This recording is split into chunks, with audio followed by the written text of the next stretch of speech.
It's time for Media Watch, and James Creedon is with us in the studio. Hi there, James. Hello. Going back to one of our top stories tonight, Catherine Deneuve, veteran French actress, is in a lot of hot water with international feminists tonight.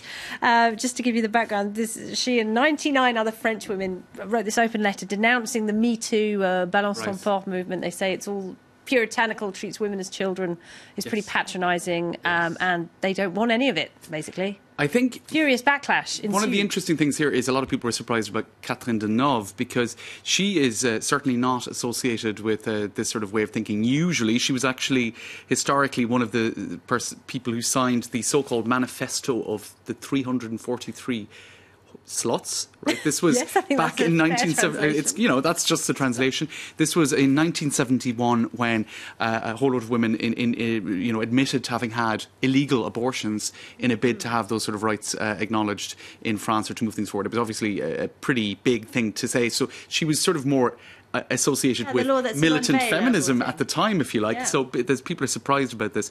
But in any case, yes, this really has generated a huge amount of reaction.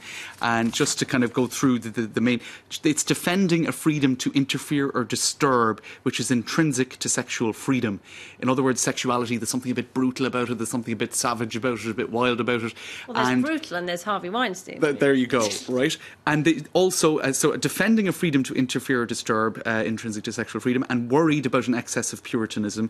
And then there were another couple of lines that really got people riled up. You shouldn't feel forever traumatised for having been rubbed up against by a man in the metro.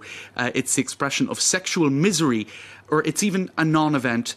And a lot of people reacted with a lot of disgust to that. I would say this is one of the more extreme, this article, expressions of a common enough reaction to the Me Too thing. In other words, so now we won't be able to wolf whistle at people on the street, or we have to sign consent forms. That's right, before we flirt, get into bed. Which is to, I think, be safe enough in saying this, it is to have missed the point probably entirely. Well, that is what some people think. Do you think it's a generational thing? I mean, Catherine Deneuve is in her 70s. Some of the other women, Catherine Millet is a famous French novelist who writes very openly about her own sexual experiences and her own sexual desires. She's an older woman as well. Do you see a generational divide here? There seems to be, and I think some of the criticism has been, well, guys, your world is about to kind of just fade out of view. So you're all dinosaurs, and you clearly are not up to speed. I mean, dinosaurs, what would you say? That's a bit sexist, isn't it? Psychologically, you see, can't say anything now, can you? No. Anyway, this is the actual response to it, if you like. Caroline Denounce, who is a feminist, she said, "Les porcs," or the pigs, which is the word that was used in France for I suppose, perverts, really. And the Me Too equivalent in France was balance ton porc, or squeal on your pervert. In other words, denounce him publicly. And so these perverts and their allies are right to be afraid, says Caroline Denounce. In other words, their world is soon going to be a thing of the past. Now, just to go through what she said in that response to Catherine Deneuve and the others, every time that women's rights progress and that minds begin to open up, there is a resistance that appears, which takes the form of, this is all very good, but, this is all nice and progressive, but we risk going too far. We risk taking it too far. And what she says, look, the real excess here is not that people are going too far in terms of what they're coming out with in the hashtag Me Too, hashtag balance ton porc thing. The real excess here is the hundreds of thousands of sexual incidents of sexual harassment every day in France, tens of thousands of incidents of sexual assault, and hundreds of rapes. Now, those figures are actually really shocking. Yeah, including, it wasn't that long ago we were talking about sexual harassment in the French Parliament, in the very, where the power is. And I think have such a hard time. For the last number of months, there's no age of consent in France as well. Is another quite. And I think what's emerged with the whole Me Too, balance ton porc thing is, all of this was going on behind the scenes in a way that wasn't visible to a lot of men, and because it was sort of predatory behaviour that was happening, when other men weren't around and whatnot. That's the problem. It's not about you can't flirt anymore, right? Openness. Now, I think this has been a huge debate, as I said. But I mean, just to pick up on one thing, I think there is one of the points they are perhaps trying to make is that it's all getting mixed up together. There is a line between asking someone out on a date and making them feel a bit uncomfortable and full-on sexual assault. That is what I think part of the message that they're trying to get across. In some respects, one thing that struck me is that you kind of have the two poles here, or the two maybe extremes of the reaction to the whole phenomenon. On the one hand, you have people saying, oh, somebody rubs up against you in the metro. No, he's just a poor, sexually frustrated individual.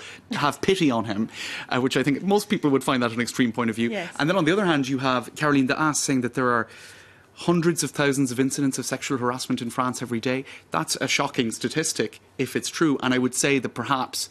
Where does she get that figure from? I don't know. This is the point. Because I think what Catherine Deneuve might say is those hundreds of thousands of incidents of sexual harassment, from her point of view, some of them might be awkward flirting, right? So I suppose it is difficult to know where to draw the line. Now, a lot of articles have been trying to find out where to draw the line over the last while. One article that a friend recommended me is The Unforgiving Minutes by Laurie Penny, and she says, that just to take some extracts from that, shockingly, the conversation here about sexual harassment is not about you, male, and your sexual desires, right? Sex is not the problem. Sexism is the problem, as is the fact that a great many men seem unable to tell the difference. So sex is not the problem, but for some people, sexism itself has become eroticized, and yes, this is a problem. So I suppose that's one way of defining maybe where that red line is, that it's not about sex, sexuality and flirting, it's about